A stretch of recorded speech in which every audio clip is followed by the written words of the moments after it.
tous. Aujourd'hui, dans ce premier numéro de TTJT, comprenez Tais-toi, je tourne, nous parlerons du mythe de James Bond à travers la figure de l'acteur, ou plutôt dans le cadre de la licence Bond, de ses acteurs.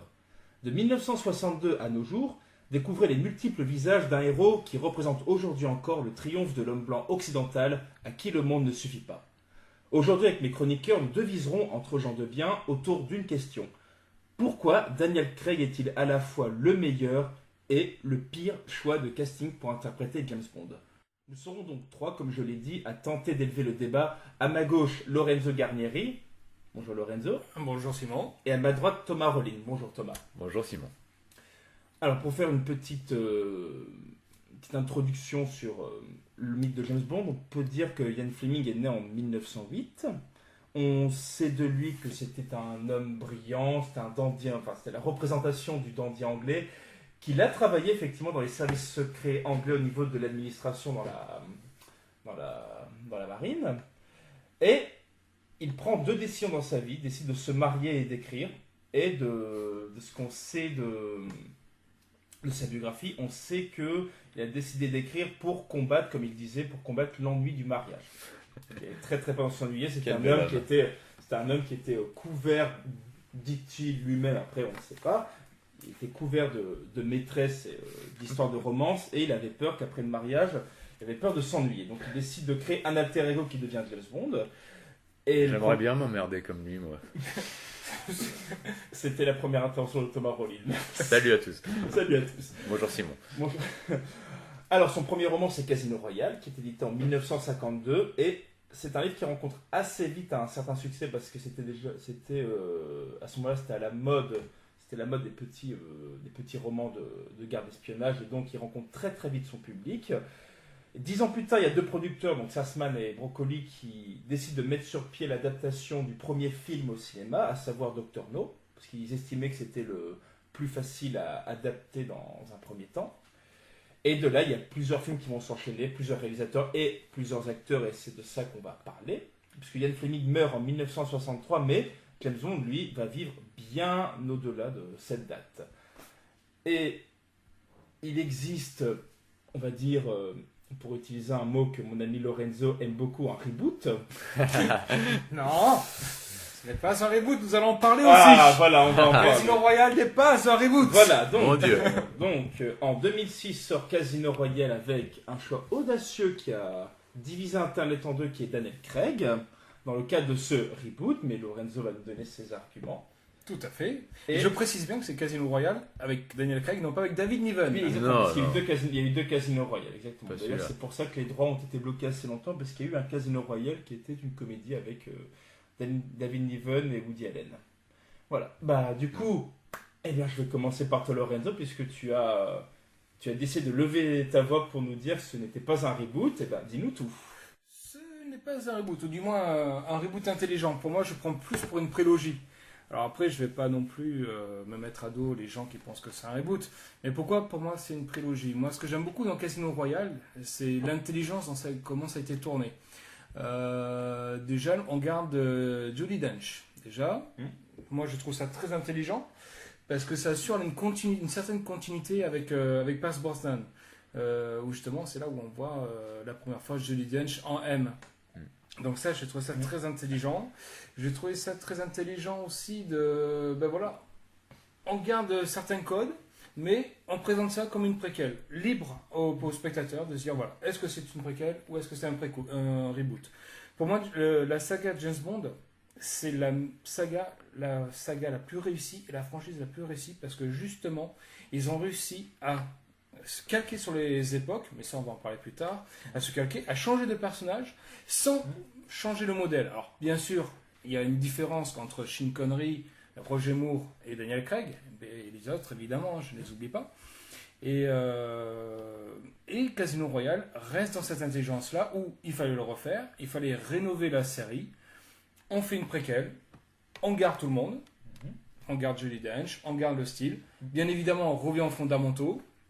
Skyfall, rajoute sa pierre à l'édifice avec c'est Q C'est Q qui revient. C'est le petit nouveau Le Q. petit jeune, ouais. On change bien sûr M avec un nouveau personnage, mais je n'en dis pas plus parce que sinon j'ai spoilé. Donc pour moi, ce n'est pas un reboot, ou du moins un reboot légèrement déguisé, mais en fait c'est une préquelle. Mais déjà, Casino Royale a cette dualité qu'elle a été annoncée comme un reboot. Enfin, c'était, on va dire, une annonce commerciale en annonçant que comme les fans de la saga Bond, généralement sont très fans de Pierce Brosnan mais n'aiment pas les films. Oui. De Pierce Brosnan. Bah, Excepté GoldenEye qui est un très bon James Bond, mais Demain ne meurt jamais, Le monde ne suffit pas et meurt un autre jour sont des Bonds pas très appréciés de par leur scénario assez faible, leur méchant pas très charismatique. Enfin, il y avait une espèce de répétitivité, une espèce de... On revenait un peu aux années Roger Moore avec une histoire un peu désuète, un James Bond tellement sarcastique et ironique, au final l'histoire lui passe complètement à travers. Donc du coup on ne ressentait pas de... Alors, dans GoldenEye, ce qu'il faut savoir dans GoldenEye, ce que j'ai trouvé très intelligent dans GoldenEye, et c'est je comprends pourquoi les fans de James Bond de l'après Roger Moore et de l'après Sean Connery préfèrent Brosnan, c'est pour la simple et bonne raison. La première phrase prononcée, souvenez-vous bien, GoldenEye, Michael Bean, c'est Michael... Non, Sean Bean. Sean Bean est avec... serial murderer. Le serial murderer, voilà exactement. Et t'es avec Pierce Brosnan. Et premier mot de Sean Bean envers James Bond, c'est « Alors James, prêt pour sauver le monde encore une fois ?» Et ça assure une continuité avec tous les autres James Bond depuis le premier, depuis Dr. No. Et c'est pour ça que les fans adorent ça, c'est parce qu'il y a une continuité. C'est pour ça que certains fans, quand on en parle de reboot, quand c'est Casino Royale, ont les poils qui s'hérissent en disant non, c'est pas possible, on a tout fait pour éviter un reboot. C'est une préquelle. Bah, pour en revenir au sujet de base, c'était pourquoi est-ce que Craig est un bon choix. Je pense que il y a quand même un changement capital qui est quand même de garder les fondamentaux, mais aussi d'insister sur le personnage de James Bond en lui-même. Je pense que les producteurs ont été vachement alléchés par le succès des Jason Bourne, dans lequel on assiste à un film d'espionnage, mais quand même l'humain c'est au centre de tout. Donc là, on savait qu'il fallait insister vachement plus sur le côté humain de James Bond, explorer ses failles, insister sur le psychologisme, voilà, développer toutes les facettes de sa personnalité et ne plus faire de James Bond un espèce de bloc un peu monolithique comme ça, quoi, qui est totalement hermétique au monde qui l'entoure. Donc il fallait un acteur quand même qui incarne ça, qui puisse jouer ça au niveau des émotions, surtout de son visage, quoi. Craig, quand on le regarde, je pense que on peut dire, il est peut-être un peu charismatique, mais c'est pas un bel âtre. Si tu fais le sondage auprès des nanas, tu leur demandes qui est James Bond le plus beau pour elles vont pas te dire Craig, loin de là. Donc, mais niveau émotion, ça passait, quoi. Il a cette espèce de visage un peu buriné, ça passe. Donc au niveau des émotions et du jeu, on l'avait, mais il fallait surtout qu'il assure au niveau action aussi, quoi. Et il y a une scène, je pense, de Casino Royale qui, même si on n'aime pas forcément le renouveau de James Bond, mais une scène qui met d'accord tout le monde, c'est la scène de poursuite dans Madagascar, qui se termine à une espèce de parcours à la Yamakasi sur un chantier, où là, perso, je ne voyais jamais Pierce Brosnan faire ça, et aucun des James Bond avant pouvoir assurer les cascades que Craig assurait, parce qu'ils en ont fait une espèce de masse musculaire, et bon, du coup, au niveau des cascades, on peut quand même assurer et aller au-delà. Donc c'est vrai qu'il y a cette continuité, et en même temps, bon, il y a le côté psycho qui rentre en jeu. Je pense que ça, les gens aiment bien parce que ça fait moderne, et c'est vrai que Pierce Brosnan, je pense que tout le monde trouve que c'est James Bond parce que bon, il y a le côté un peu frimeur, c'est le côté un peu Sean Connery, quoi. Il y a eu un passage entre Sean Connery, Lazenby, Moore, Dalton, tu vois, on se disait que Pierce Brosnan c'est un peu l'héritier de ça. Donc je pense qu'au niveau des fans, bon, il y a une césure quand même. Après, est-ce que les gens préfèrent Après, c'est Craig ou justement, pas je rebondis, certaines personnes à qui je me suis un petit peu renseigné en discutant, c'est vrai que ce qui ressort, c'est le physique, c'est qu'il est plus moderne, plus brut, plus musclé, plus froid. Plus avant, sportif, c'était les James Bond girls qui sortaient de la plage, là maintenant c'est lui, on découvre tout c'est ça, lui, on se dit ok, calme. avec une plastique, en plus avec un côté très froid. C'est vrai que quand on compare Pierce Brosnan tu parlais par exemple Thomas de cette fameuse scène de Yamakasi dans Casino Royale. Pierce Brosnan, impossible. Pierce Brosnan, voilà. Impossible qu'il la fasse, celle-ci. La première scène d'action que je vois de Pierce Brosnan, c'est effectivement, je reprends GoldenEye, qui est un excellent film, hein. D'ailleurs c'est le même réalisateur. Oui. Campbell, c'est ça? Ouais, Martin Campbell. Martin Campbell, où on voit Pierce Brosnan voler avec une moto pour atterrir sur un hélicoptère. Ouais. Alors c'est James Bond, mais il y a un côté très comique. Tandis que Daniel Craig, non, n'a pas ce côté comique. T'avais ce côté super-héros, et en fait, là, avec Craig, ils ont voulu en faire toujours un surhomme, mais que ses cascades soient beaucoup plus inclus dans le réel, si tu veux. Donc, on n'a pas des masses de cascades qui nous paraîtraient totalement farfelues, et là, on se dirait, ouais, peut-être que c'est un peu trop, quoi. Non, toutes les cascades de Craig sont toujours à la limite du possible, sachant que nous, si on se fait ça, bon, on se pète une cheville, on se casse la colonne à tous les coups, mais ça nous paraît encore crédible, et il y a cette façon, en plus, de filmer très cinéma du réel, en fait, un peu comme Nolan fait avec ses Dark Knight, où on veut faire le moins de plans possible et aller vraiment filmer ça souvent en grand angle pour montrer que voilà, cette cascade, elle a pu être faite sans artifice, quoi. Et là, pour le coup, c'est assez balèze. Niveau cascade. Il y a la scène pour Casino Royale, quand je t'entendais parler, j'avais en tête la fameuse scène où il est en voiture, il roule comme un malade, et pour sauver justement Vesper, et quand il voit Vesper, il contre-braque, et cette scène, on est vraiment limite. C'est que si c'est nous, on y passe, mais bon, là, c'est... Et la scène est filmée il y a peut-être 3 plans, celle où on le voit tourner le volant, la bagnole qui fait l'écart, après c'est plan large, on voit tous les tonneaux, et je suis sûr que sous la période Brosnan, on aurait filmé ça de 36 angles différents, histoire d'en faire un montage très dynamique, qui passe, mais qui aurait moins cette faculté, cette impression de réel, en fait. D'ailleurs, pour l'anecdote, ils ont battu un record ce jour-là en faisant cette cascade, parce que c'est la cascade de cinéma qui comporte le plus de tonneaux avec une voiture. Ah bah, tu vois. Déjà, ils ont... Ouais, non, mais c'est vrai. C'était Monsieur Wikipédia qui parlait. Merci, Monsieur Wikipédia. Merci. Wiki, si tu nous entends, big up. Non, mais tu vois, même au niveau des émotions, Brosnan, il est très dans la frime, tu vois. C'était dur de le faire vivre, toutes les émotions par lesquelles Craig passe dans Casino Royale, où là, bon, tu as vraiment le côté humain qui transparaît, et bon, certains trouvent que c'est la limite, même. C'est très très drôle cette comparaison avec Pierce Brosnan, parce que Pierce Brosnan et Daniel Craig, ça me fait penser un peu, alors il est un peu fort, mais pour moi, Pierce Brosnan, je le compare beaucoup à Roger Moore. Tu peux. Tandis que Daniel Craig, je le compare facilement à Sean Connery. Parce qu'il a un côté british, mais il a aussi un côté très animal qui s'est perdu avec James Bond. Parce que personnellement, peut-être Timothy Dalton, et encore Timothy Dalton. Moi, je veux défendre mon Timothy, parce que je suis parfois assez étonné de savoir qu'on a quand même oublié l'un des... Parce que pour moi, Permis de tuer annonce la série des Craig, parce que c'est pas une histoire où t'as un maître du monde de malade qui veut dominer la Terre avec un projet farfelu. Non, le mec c'est un baron de la drogue, et c'est limite une histoire de vengeance pour Bond. C'est pas, on contrecarre pas les plans d'un fou furieux, tu vois. C'est juste son ami Félix se fait piéger, il veut buter celui qui est à l'origine de ça. Donc là, on pourrait avoir l'esprit des films de Craig déjà dans celui-là. Donc souvent les gens ont tendance à l'oublier que les films de Dalton avaient des audaces comme ça, narratives assez couillues de base. Déjà, Félix Leiter, tuer Félix Leiter, il est pas mort. Il est mutilé, c'est sa femme qui est butée. C'est sa femme qui se fait tuer lors du mariage, et il se fait manger une jambe par un requin. Ce qui arrive dans le roman d'ailleurs. Ça arrive dans Vivre et laisser mourir dans le roman. C'est le fameux requin. Il se fait manger la jambe par un requin. Et pour parler un petit peu de Timothy Dalton, Timothy Dalton, mais je pense que c'est ce que tu voulais dire, c'est qu'il était juste là. On se demande si Timothy Dalton n'était pas juste là pour en attendant Pierce Brosnan. Oui et non, parce que je sais qu'il y a une grosse brouille juridique et que Brosnan était déjà prévu à la base pour remplacer Moore.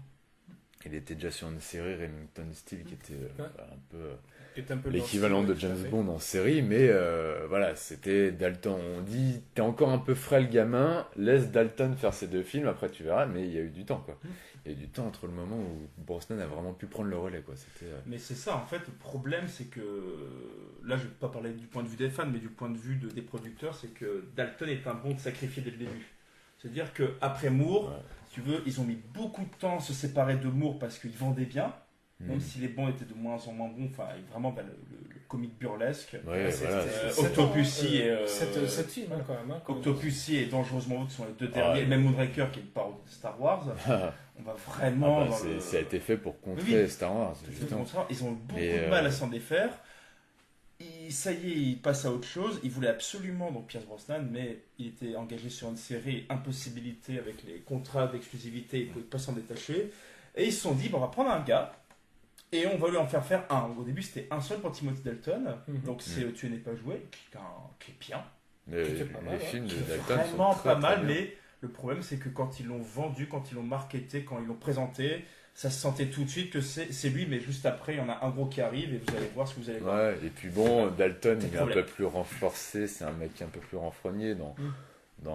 même quand il essaye de faire des vannes dans les James Bond, on sent que bon, tu peux, hein, mais on dirait que tu te forces un peu, quoi, limite, c'est Et en pas... plus, c'était beaucoup reconnu pour faire des espèces de soap opéra ou je crois qu'il avait fait Mhm. des Daniel Steele, des films adaptés de romans de Daniel Steele.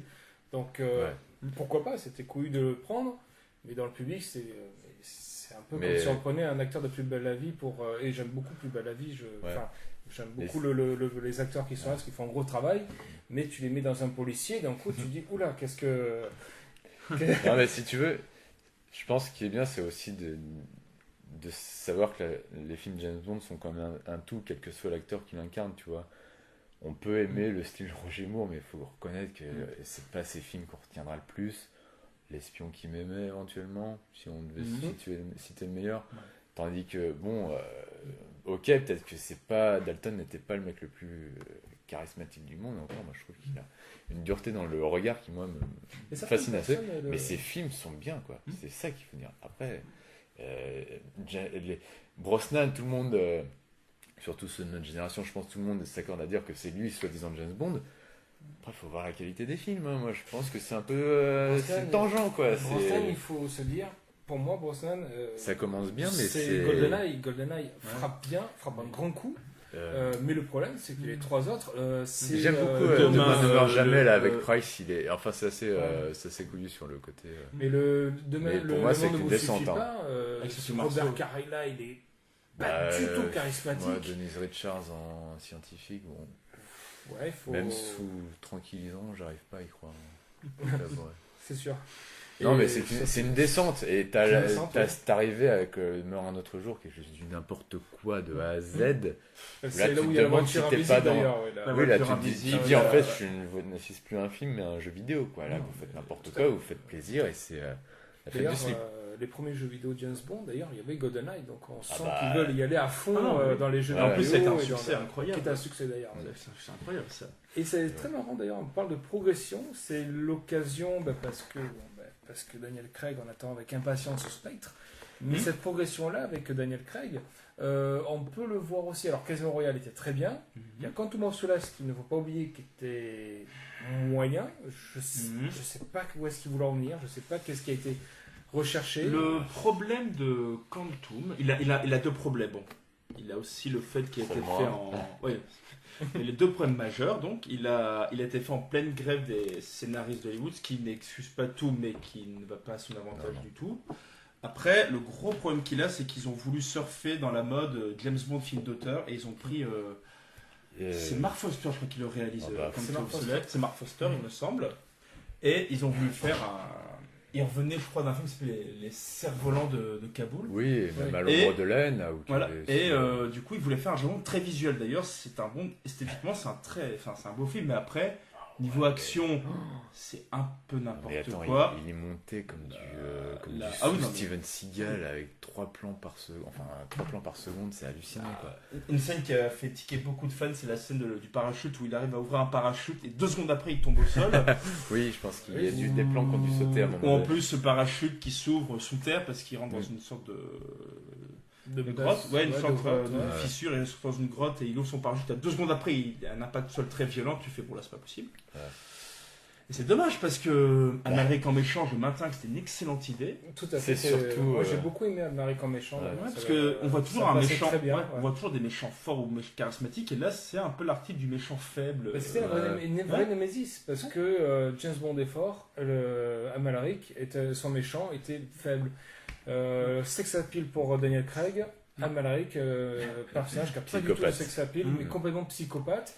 Et même la femme aime, c'est Olga, je ne sais Olga Kurylenko, ça s'appelle. qui est complètement amoureuse de James Bond, mais qui est là, se craint énormément ce personnage-là. Et c'est vraiment la Némésis, c'est vraiment la Némésis James Bond. Il y a vraiment un opposé entre les deux qui est génial.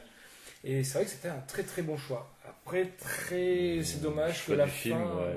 Voilà, Moi, c'est je dommage suis pour le film. Pas du tout tendre avec ce James Bond là qui est vraiment qui tombe dans tous les travers avec déjà le côté réalisateur on passait de Campbell qui est pas forcément le meilleur des réals mais au moins qui posait ses plans qui les faisait traîner en longueur. Alors là tu rematais la première séquence de Quantum mais c'est indigeste à vomir et surtout qu'est-ce que c'est que James Bond dans ce film? On ne sait pas. Non, il y a absolument rien, parce que ça doit être une continuité. En plus, Non, Vesper, c'est comme s'il n'avait jamais existé. Voilà. Alors que C'est c'est censé genre- être la suite. C'est genre, je suis censé être un peu meurtri par celle que j'aimais dans le précédent, mais en même temps, la petite secrétaire qui vient m'arrêter, si je pouvais la troncher 5 minutes, ce serait pas si mal, tu vois. Rien à Faisons-nous foutre. plaisir, hein, tout à fait. Voilà.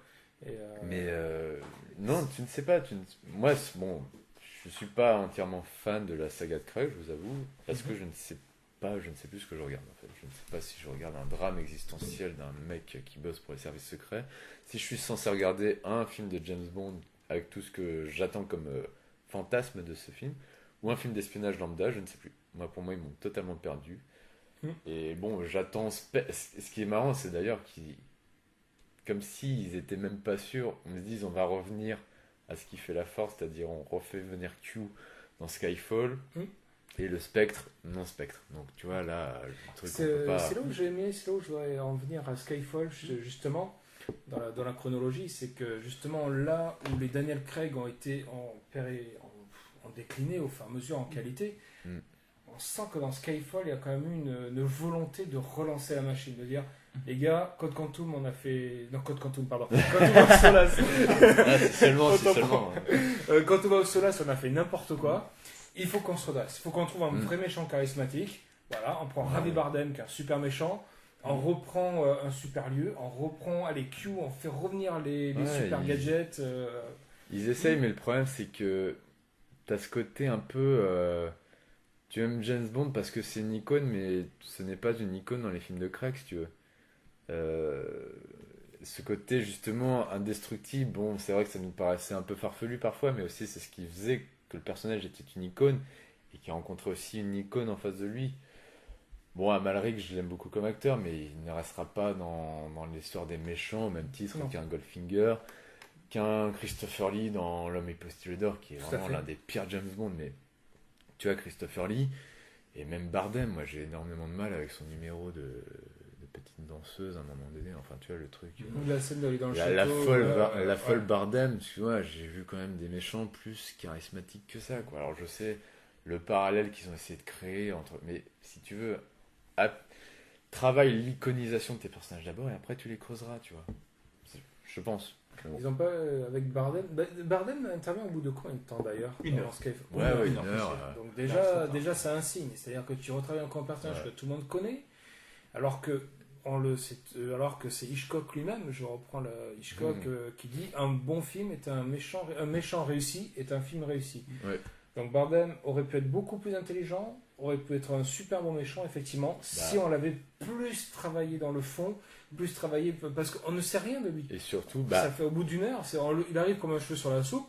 Le premier truc qu'il fait d'intéressant, boum, il tue la pauvre nana. Non, attends, il écarte les jambes de Daniel Craig. Et les Daniel d'abord Craig, pour j'avais suggérer- complètement zappé en plus. Oui. C'est-à-dire que il fait ressurgir le refoulé peut-être homosexuel de James Bond, qui sait. Mais il y avait en plus un enjeu assez fort au début de Skyfall. C'est-à-dire que d'un coup, toutes les listes des espions du MI6 se retrouvaient vendues au plus offrant, tu vois. Là, tu te dis, ouais, putain, au moins, on voit pas le méchant, mais l'enjeu est là. Parce que je ne trouvais qu'il n'y avait aucun enjeu dans les précédents films. Tout à fait. Et l'enjeu était là, et finalement, on apprend quoi? Non, en fait, c'est juste une vengeance. Bon. Juste Que en revanche Bardem- personnelle, c'est un Pourquoi pas infiltré, Pourquoi pas, mais ça m'excite moins la fibre que les méchants de James Bond avec Brosnan, où là, on fait tout péter, tu vois, c'est des trucs... bon, même dans le dernier James Bond de Brosnan, dans un autre jour, je trouvais le personnage de Gustav Graves, putain, infiniment plus dangereux, représentatif d'un réel danger, tu vois, ses motivations, j'étais plus concerné quoi que celle de Barnum.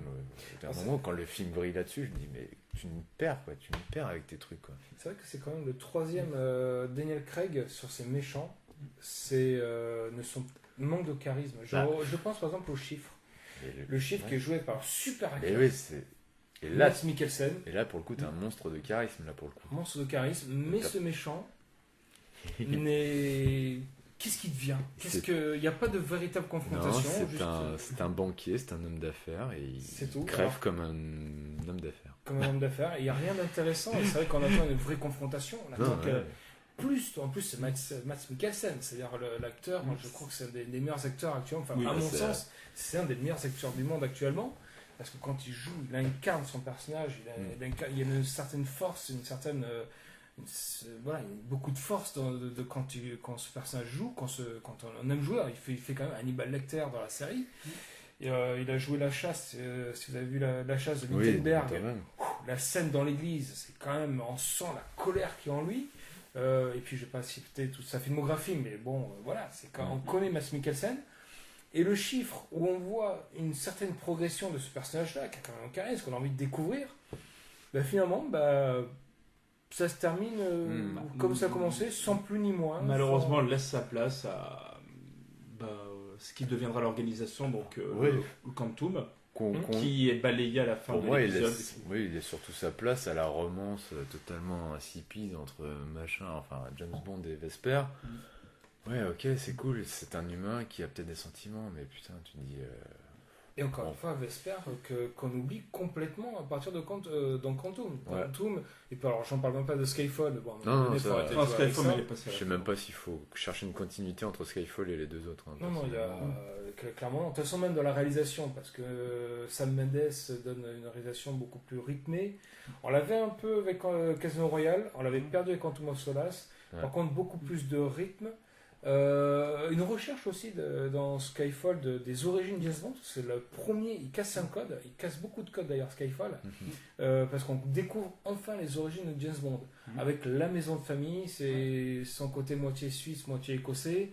C'est la première fois qu'on voit ça avec une super scène avec Judi Dench d'ailleurs, où tous les deux regardent cette maison.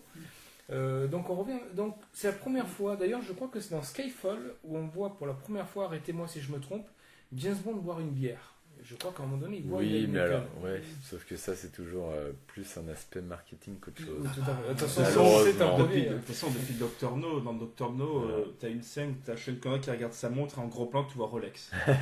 Dès le début, Ouais. et quand sa Ouais. première scène avec Felix Leiter, Felix Leiter lui demande le nom de son costume et Connery lui donne la marque du costume pour que les Ouais. spectateurs aillent à la Beaucoup sortie de acheter, marques gravitent autour de ça, mais Ah, là, de toute pour le façon, coup, les gars. Heineken, c'est même pas un ressort narratif, c'est vraiment parce que Les Heineken a voulu que son nom téléphones apparaisse. portables dernière génération, c'était dans Casino Royale, je sais plus quel portable ils montraient.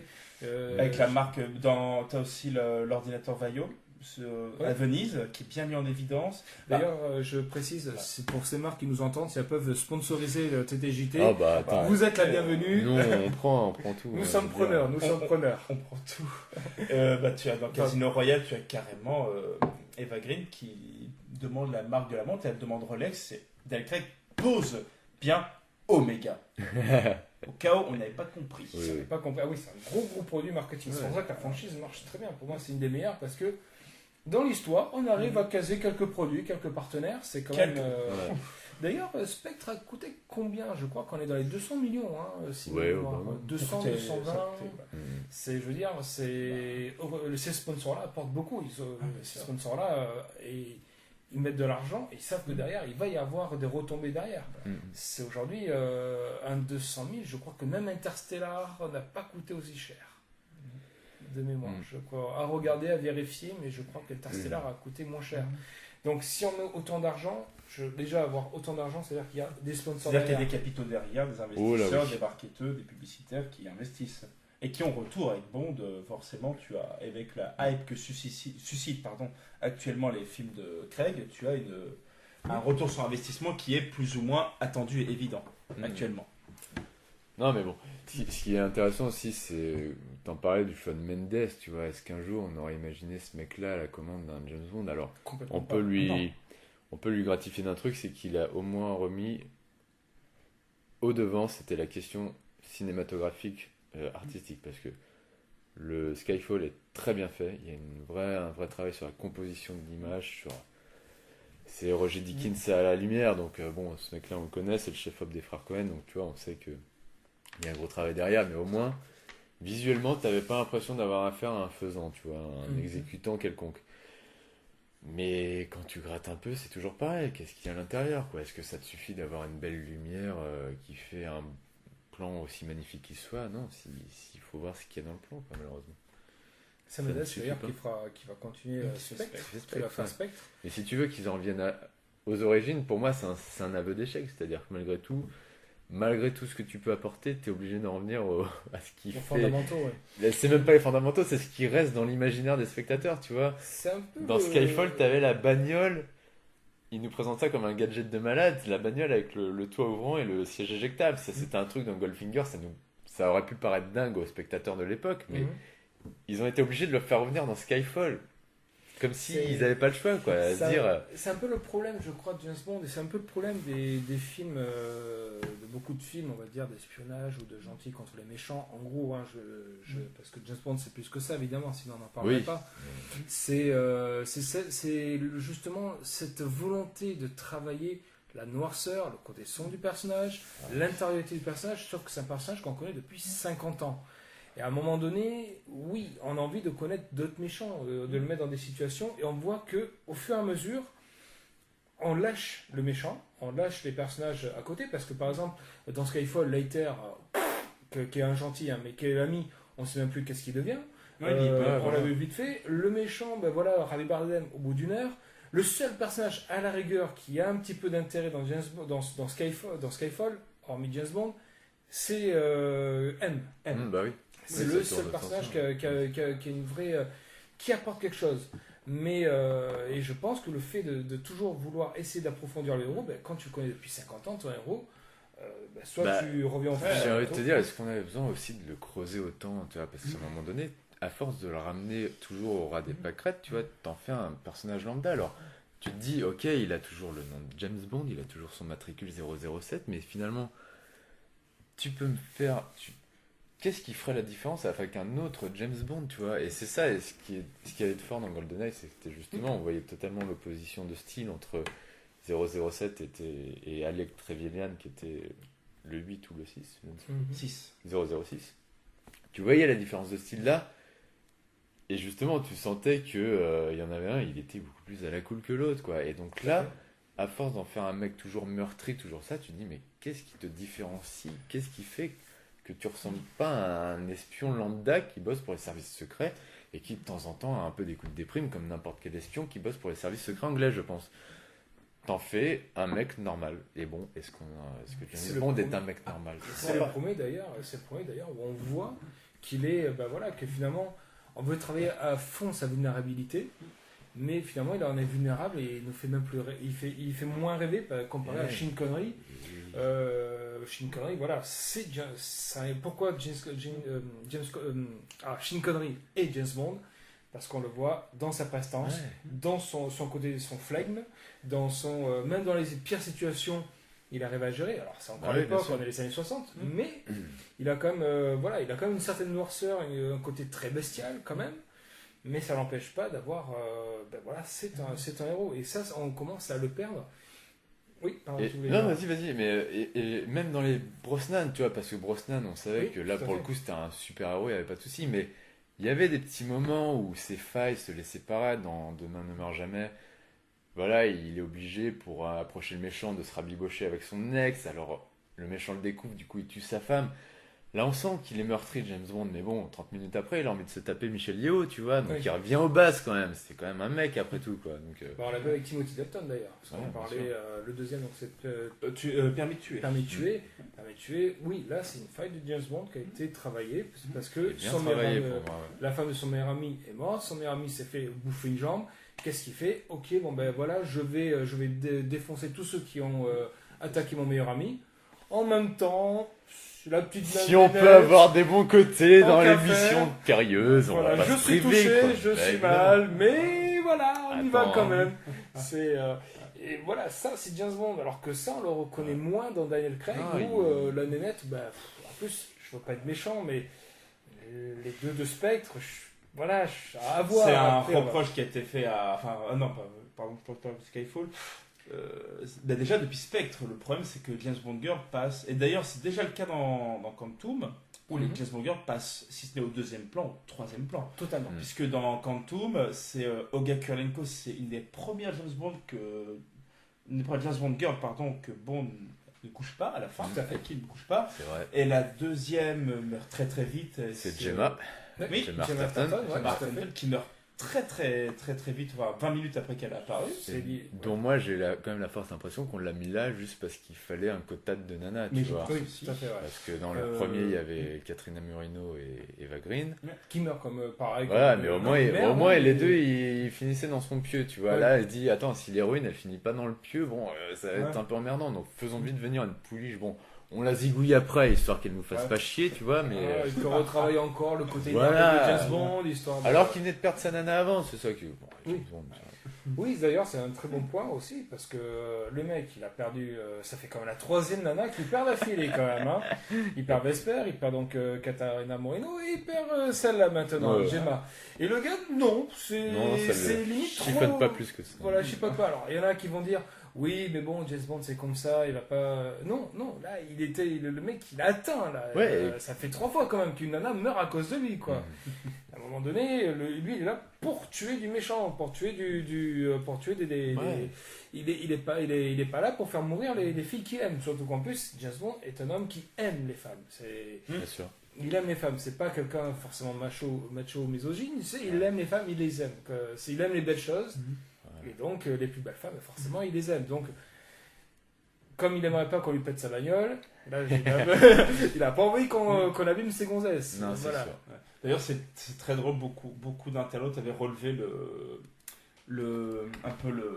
l'ironie du sort, c'est que dans Skyfall, quand la première James Bond girl qui croise la française, enfin l'actrice, je crois, Bérénice Marlowe. voilà, Bérénice Marlowe, merci Thomas, meurt, il a une espèce de réaction à la Daniel Craig un peu froide. Par contre, à la fin du film, quand les soldats de Javier Bardem mitraillent sa voiture, il a un regard et une espèce de... Là, il transpire. Et beaucoup avaient relevé, genre, il réagit beaucoup plus quand on démolit sa caisse que quand il y a une femme qui meurt devant lui, avec qui il a couché pour James ça. Bond Picard, en fait. Sa femme, c'est pas grave, mais sa Pas bagnole, touche à quand mon même. tuning. Là, pas touche à D'ailleurs, mon quand, tuning, et quand la exactement. voiture se fait exploser, c'est là où il commence à prendre un bidon enfin, il commence à prendre Et la il bouteille peut en de mettre gaz et une, la ouais, balancer c'est pour... sûr. Je voulais revenir sur un truc que disait Thomas qui est intéressant. Ouais. Qu'est-ce qui fait que jusqu'à Daniel Craig, je pense que Daniel Craig ça va continuer quand même, mais qu'est-ce qui fait que jusqu'à Daniel Craig ça marchait bien une James Bond? C'est que jusqu'à Daniel Craig, chaque James Bond était indépendant. On peut regarder un Dr No, on peut regarder un GoldenEye sans voir qu'est-ce qui s'est passé avant. Puis même, n'importe quel James Bond est indépendant. Il n'y a pas de continuité. Chose qu'on cherche à faire avec Daniel Craig. On cherche à faire une continuité dans Daniel Craig, une série de films.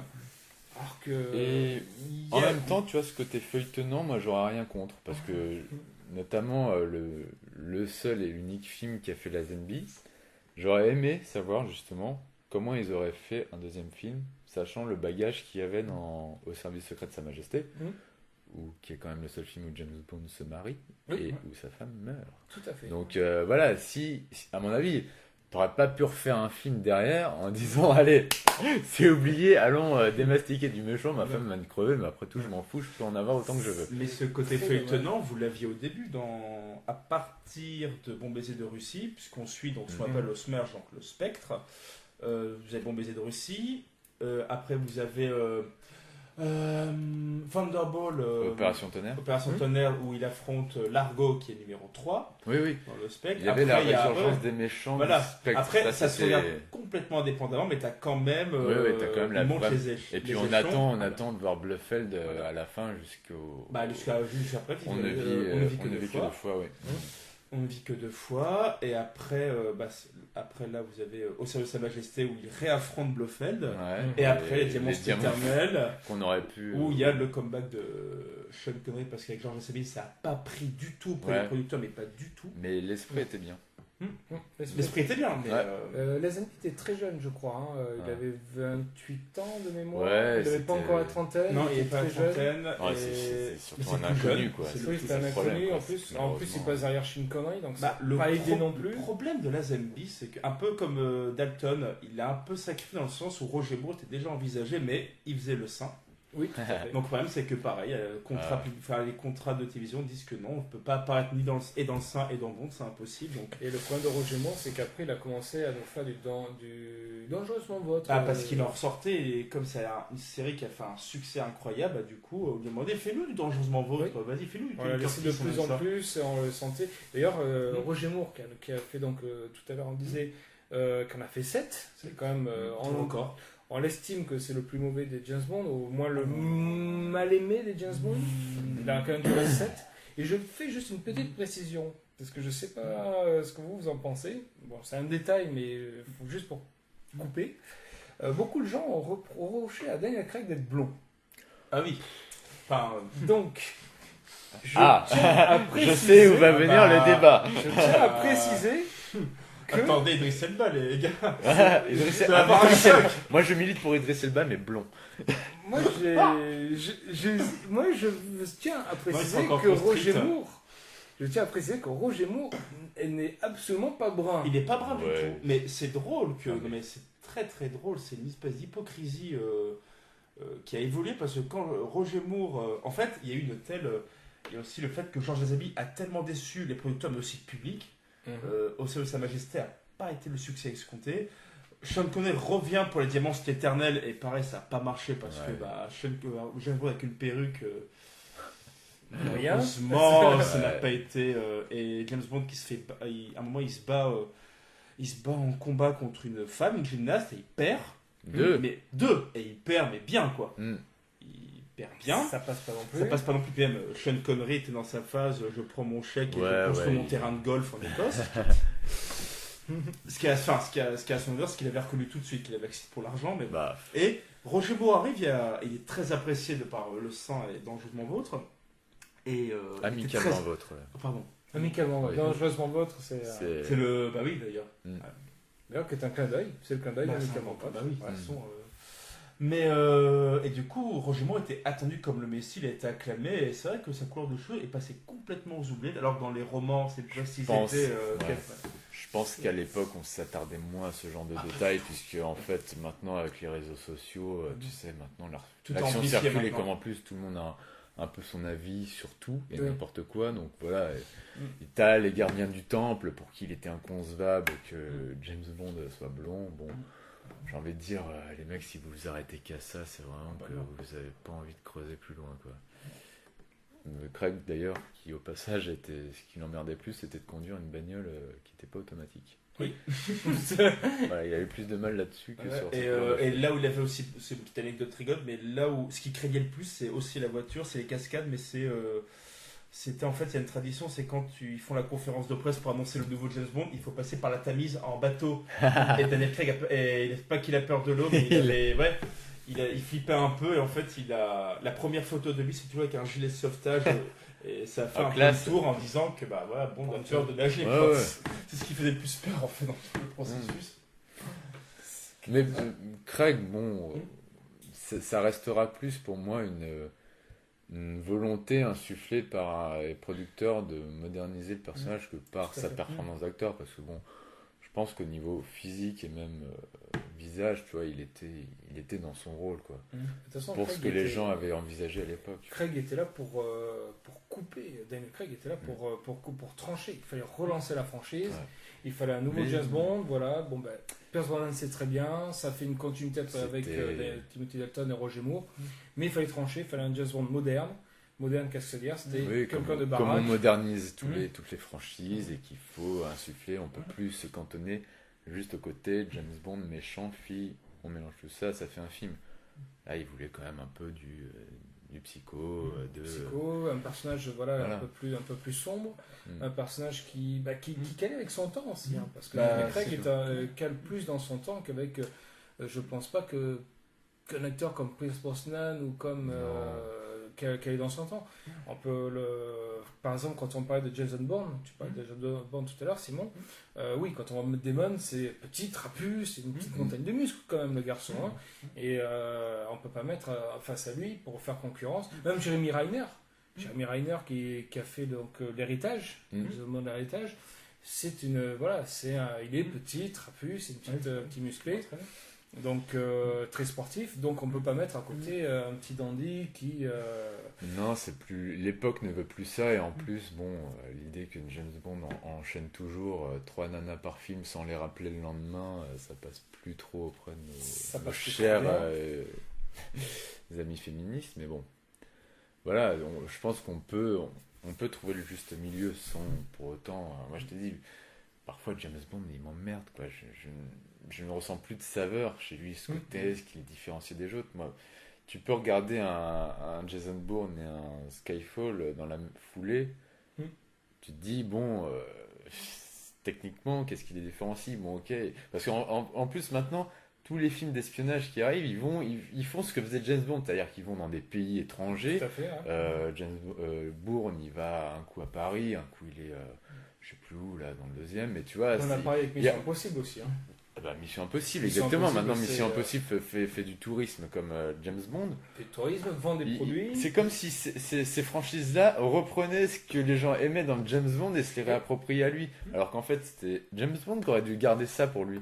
Et justement, c'est ça qui aurait fait sa spécificité, mais ils ont laissé tomber ça. Pour faire une petite parenthèse, Mission Impossible, de toute façon, Mission Impossible, c'est clair que tout tourne autour de Tom Cruise et qu'à côté, il y a la petite équipe. Alors maintenant, il y a Jeremy Renner qui est un peu Oui, là mais pour contrebalancer. Ouais, sauf qu'il a toujours pas son nom sur l'affiche. Attends, Et ne tout- côtoie pas Tom Cruise sur l'affiche, Tout s'il à te fait. plaît. C'est tout tourne autour de Non, Tom Cruise. Ouais.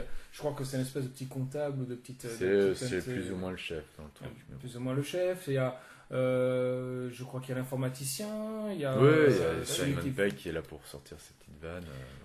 Voilà, qui fait ses petites bugs, qui est clairement là pour ça, mais tout tourne autour de lui. Et c'est vrai que quand on regarde Mission Impossible, alors au début, il y a eu les premiers où on essayait un petit peu de faire du gadget à l'ancienne, mais on voit clairement avec Protocol Phantom et Rogue Nation que bah oui, c'est du James Bond, c'est-à-dire regardez, je suis là, je sors de la marque, je voyage dans le monde, Ouais.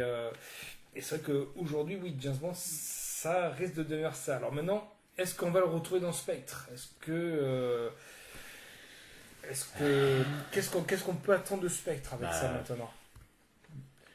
J'attends que le nom Spectre, moi, soit synonyme de beaucoup de fantasmes, mais si ça reste traité sur le même mode que les 3 autres, je me dis ça va être qu'un nom, quoi. Tu vois? Tout à fait. Est-ce que les gens vont s'appeler... Les gens vont dire ouais mais c'est ridicule, peut-être qu'à notre époque les gens d'une membre criminelle s'appellent plus numéro 1, machin, tout ça, tu vois. Ouais mais c'est ça aussi qui nous est bandé dans les premiers, tu vois. Donc si tu expurges tout ça juste pour garder le nom de Spectre, bon. Et Ok. Spectre d'ailleurs, il faut noter qu'il y a 4 nationalités, si ce n'est 5, mais je ne sais pas Batista de quelle nationalité il est. Il est grec à la fin, il est C'est un américano-grec. Américano-grec. Donc on va dire 5 nationalités déjà. Rien que les 5, c'est l'affiche, puisqu'on a un anglais, Daniel Craig, on a une française, c'est Léa Seydoux, Ouais. Cocorico ou pas? Oui. Des bouchons de champagne, messieurs. Non, Monica mais ça Bellucci. prouve l'influence de Pathé sur les studios Tout à fait. Pinewood. Je suis Ah bah 110, c'est Fait impressionnant. tout à fait. Après, j'ai une anecdote si vous voulez. Oh, vas-y, Voilà. j'ai Là, une anecdote. pour le coup, on va être. Je termine juste le casting Voilà. et je te laisse dire la petite anecdote. Moi, je veux qu'il Monica, fasse bosser. Monica Bellucci, donc italienne, et Christopher Waltz, allemand. Allemand. Et donc Bautista, gréco-américain. Grec, ouais. Donc nous avons déjà 5 nationalités, ce qui veut dire clairement que déjà on fait un film international. Oui. On tape, Oui, on bah, tape ça, dans l'international. Bon, c'était déjà sur avant, hein, mais là c'est bien ancré. On ancre bien l'empreinte internationale du film, on ancre bien. De toute façon, les films d'aujourd'hui coûtent tellement de pognon que tu peux plus te permettre Non. d'oublier un seul pays. Hein. Non, tu peux plus, t'as besoin. Mm. Donc Simon, De toute façon, avant de faire mon anecdote, déjà les films avec Roger Moore, il y a beaucoup de liens avec l'Europe, notamment la France, puisque Moonraker, le méchant, c'est Michael Monsdal. oui, tout à fait. Dans Octopussy, le méchant, c'est Louis Jourdan. Sans oublier les femmes, les James Bond Girls. Carole Bouquet Tout à fait. Oui, rien que pour vos yeux, on avait oublié de le citer. et Dangereusement Vôtre, dont le début se passe à Paris. Oui, Mhm. Bon. Il y a Eva Green, donc dans Casino Royale. D'ailleurs, très française, hein, d'ailleurs, très Ah non, mais les, Casino Royale, c'est un bordel sans nom. Il y a Eva Green, donc une française pour jouer une anglaise, un italien, enfin le chiffre, un danois pour jouer un français. Oui. Oui. Son pote René Matisse, c'est un italien qui joue un français. Enfin, c'est un. c'est un peu n'importe quoi. ouais. l'action, dans le roman, l'action se passe en France d'ailleurs. Le Casino Royal. Bah, est en France. le spectre Oui. est basé à Paris. Oui, le spectre est basé à Paris. Oui. D'ailleurs, Donc, pour revenir, James Bond, ce qu'il faut savoir aussi, parce que j'ai envie de poser une petite question, un petit jeu auquel je m'étais Allez, prêté et j'ai eu des jouons. réponses. c'est l'instant Moscato. Savez-vous déjà, quelles sont les règles pour un James Bond, pour trouver un nouveau James Bond, parce que bientôt Daniel Craig va arriver. Et c'est Bah, peut-être Déjà peut-être qu'il soit britannique. Est-ce De que base, c'est son je dernier, pense que ouais. c'est la condition. Commonwealth, même. Il faut Ah ouais faire partie du Commonwealth. Donc ça peut être aussi bien peut Don être Lazenby un- autrichien. Ah ouais. Ça peut être Hugh Jackman à la rigueur. Ça peut être, ça peut être un Canadien. Ça fait partie du Commonwealth. Ça Ouais. peut être tant que ça fait partie du Commonwealth, ça passe. Alors ça me fait marrer parce que justement, d'habitude, il se limite quand même beaucoup aux réalisateurs britanniques et Mark Foster, qui pour moi était un cave au niveau réel quand on voit Quantum, était le seul justement qui n'était pas du Commonwealth. Alors tu dis putain, t'as quand même 36 milliards de réals qui ne sont pas du Commonwealth, fallait que t'ailles chercher ce mec pour faire Quantum. C'était quand même balèze, mais bon. C'est comme d'ailleurs le premier James Bond qui était à la série était joué par un Américain. Oui, Sacré. oui, Je ne- c'était Jimmy Bond d'ailleurs, parce qu'ils Jimmy. n'avaient pas les droits. Vraiment, James Bond. C'est Tout à Jimmy fait. Bond, Oh, c'était- Jean Bond, on aurait pu C'était faire. une dramatique de 30 minutes qui est passée en direct à la télé. D'accord. Que j'ai d'ailleurs. Et il y a eu Donc- David Niven. qui Donc était- alors Commonwealth, ouais. Alors, il faut qu'il fasse partie du Commonwealth, et je Ouais. crois qu'il doit débuter vers 40-44 ans. Je crois. Mais après, ça c'est une D'accord. règle, j'y mets des parenthèses, Simon, je vois Ouais. que tu réagis Non, non, d'ailleurs. c'est pas ça, c'est que Georges Lazenby était beaucoup plus. Bah, Oui, genre, 28 Roger ans, ouais. Moore n'a-t-il pas débuté à 60 ans dans James Bond, non Non, non, Apparemment, il a je fini, me il a dis- fini à 60 ans. Ah non, mais c'est- À franchement, 57 ans, oui, il a... j'aime beaucoup Et d'ailleurs, j'aime beaucoup Roger Moore, mais parfois je me dis, mais... savez-vous que Pierce Brosnan a retourné sa veste parce que quand il s'agissait de Daniel Craig au début, il disait que c'est lui-même qui avait arrêté parce qu'il ne voulait pas faire comme Roger non, oui. Moore et terminer à 60 piges parce que ça devenait ridicule. Et que dernièrement, après Skyfall, il a On l'a- annoncé clairement je n'ai pas compris pourquoi on m'a évincé au profit de Daniel Craig. Pourtant, je jouais bien avec Madonna dans Meurt un autre jour, je ne piche pas, qu'est-ce qui se Je ne passe-t-il? comprends pas. J'ai Ouais, bien alors, aimé. Vraiment, Euh, c'est épargné le spin-off sur le personnage d'Alberi qui aurait quand même été un morceau de conneries. Non, non, c'est Pas mal aussi, oui. Beaucoup de c'est conneries comme dirait l'autre, le mais- même Pierce Brosnan qui déclare pendant les conférences de presse sur Mamma Mia avec Meryl Streep, qui dit qu'il a fait ce film parce que c'est un fan là-bas qui croyait au projet, et quand le film a été projeté et que ça a été une déception majeure, il a dit non mais je l'ai fait pour rendre hommage à ma mère qui est décédée le jour où j'ai reçu le script. D'accord. Donc, voilà. Pierce Ça Brosnan, s'appelle des retournements de veste, nous sommes Ouais, d'accord. Ne pas assumer ses échecs. Nous c'est assumons sûr. pas, voilà. voilà, Tout c'est une petite simplement. information. Donc justement, Pierce Brosnan, pourquoi j'en parle déjà, saviez-vous qui aurait dû faire James Bond qui était pressenti à la place de Daniel Craig? Oui, moi, je- Oui, bah moi, un que j'aurais Toi aimé voir. moi, mais bon, Moi aussi, j'étais. j'aurais Ah, aimé, c'est pour non, ça, mais- cette amertume quand tu parles de... Bah ouais, mais bon, j'étais pas libre ce jour-là, il y avait piscine, enfin bon, Voilà, comme moi avec, c'était la barbe. Ils non, sont, moi j'aurais vraiment aimé voir cet acteur, mais je sais qu'il était dans la petite liste des petits papiers des studios. C'est Clive Owen. Tout à fait. Eh C'est oui, là où moi, je veux en j'aime venir. beaucoup c'était Clive lui, Owen parce il que a été justement, pris. ce n'est pas un belâtre lui non plus, mais il a quand même une gueule qui fait passer beaucoup de choses. Mais on n'aurait pas été dans le côté physique. Là, on en revient pareil. C'est tu le vois dans Sin City, c'est un mec qui peut porter, il est athlétique, il peut porter un film d'action sur ses épaules. Il en a fait d'autres. Aussi, hein, les Voilà, Fils de l'homme, mais, Arthur, où il n'a pas été ridicule. Ouais, même cette connerie là qui s'appelle Shoot 'em Up. Enfin, voilà. C'était le seul qui valait le coup d'ailleurs. Ouais, c'est un bon acteur pour les films d'action. Je trouvais que niveau gueule, ça passait aussi. Voilà, Clive, j'aurais bien mis mon petit billet dessus. Tout à fait. Mon petit shilling. Il a dit non, il voulait faire du film d'auteur. Parce qu'il voulait pas être catalogué. Parce qu'il y a alors là, une vraie malédiction de James Bond après. Parce qu'une fois que tu fais bon, que tu en aies fait 4 ou un seul, parce que même Lazenby est catalogué à vie de James Bond, tu es catalogué. Ouais, mais j'ai envie de te dire, ne vaut-il pas mieux être catalogué, ne serait-ce que pour un rôle, même s'il pourrait le reste de ta carrière, plutôt que de ne jamais être reconnu de ton vivant pour ce que tu as fait. Qui s'est fait cataloguer? Regarde Sean Connery, ensuite Sean il a Connery fait une carrière excellente mémorable. après. Mais d'ailleurs, Sean Connery, de son propre aveu, a dit que quand il avait été casté pour Au nom de la rose par Jean-Jacques Hano, c'est Hano qui a fait un forcing pas possible parce qu'il croyait en lui, mais les producteurs ont dit mais non, on veut pas qu'il y ait marqué Au nom de la rose Umberto Eco avec James Bond.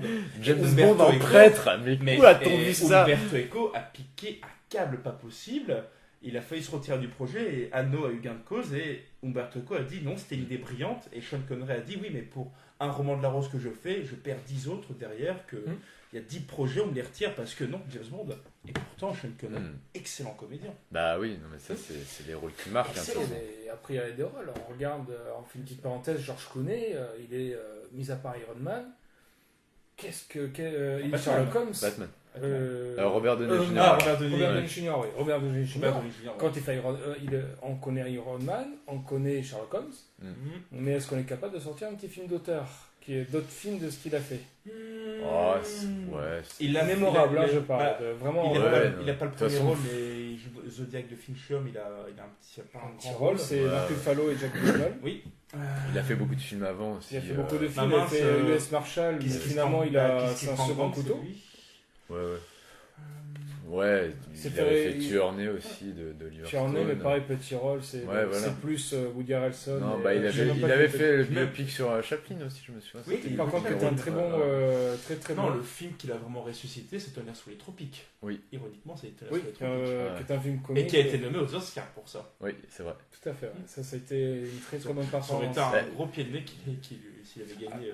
Après, j'ai l'impression que maintenant, je sais pas ce que vous en pensez, c'est que. Ok, un rôle de James Bond marque, mais il est beaucoup plus facile de s'en détacher maintenant que tu as tous ces concurrents annexes, entre guillemets, les super-héros. On voit que Matt Damon, pour nous, ça restera Jason Bourne, mais que ça n'empêche pas de tourner à côté. Tout à fait. Et puis, pas des mauvais films. J'ai l'impression que maintenant, la concurrence est telle que, tu vois, c'était moins un événement.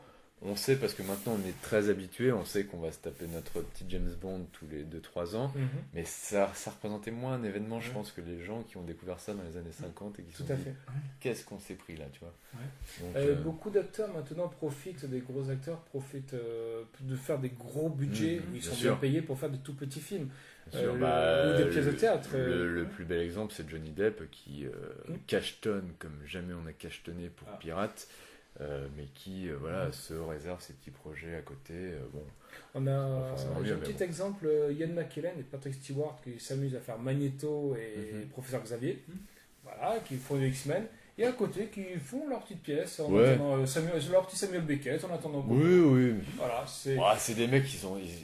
Quand ces films-là arrivent pour eux, ils ont tellement de bagages derrière eux, c'est limite un plaisir pour eux plus que dire tiens c'est un nouveau cap. Je pense que McKellen et Stewart en sont tellement pas à ça, tu vois, donc en gros, qu'est-ce qu'on peut dire de Daniel Craig? Est-ce que c'est le pire ou est-ce que c'est le meilleur James Bond? Est-ce que finalement on peut dire déterminer est-ce que c'est le pire ou est-ce que c'est le meilleur James Bond? Réponse toute faite, il n'y a pas de pire et il n'y a pas de meilleur. Il y a juste un acteur, chaque acteur en son temps, chaque acteur a sa génération dans l'air du temps. C'est-à-dire que Sean Connery représentait le mâle dominant des années 60. Les amis comptent pas parce que c'est une extension, il a vraiment été pris pour sa ressemblance avec Connery. Roger Moore, c'est le dandy anglais, donc c'est l'homme fort masculin qui s'embourgeoise un petit peu. Timothy Dalton, c'est plus les années Reagan. Chaque acteur qui correspond à une génération, à un temps, à un effet de mode. Daniel Craig, c'est l'ère des action man, c'est l'ère des hommes forts. Dès que tu as un héros à notre époque, il faut que le héros soit musclé. T'as toute la saga Marvel où n'importe quel héros est surbodybuildé. Voilà, forcément. Ou Batman, quand il revient à Begins, il est forcément bodybuildé. Jason Bourne est forcément en surentraîné bodybuildé, c'est un effet de mode. Daniel Craig correspond à ça. Moi, je trouve que c'est un très bon acteur. Je trouve qu'il est très très intéressant. Ouais. Je trouve qu'il colle très bien à ce personnage-là. Donc pour moi, est-il le meilleur, est-il le pire? Ni l'un ni l'autre. Mais c'est un très bon choix. Osé et un très bon choix. Voilà. Messieurs, avons-nous fait le tour de ce James Bond? Oui, avez-vous des choses à rajouter? Non, c'est difficile de définir qui est le meilleur parce que de toute façon, c'est quelles sont tes attentes à toi de spectateur et quelle est ta vision du James Bond, toi.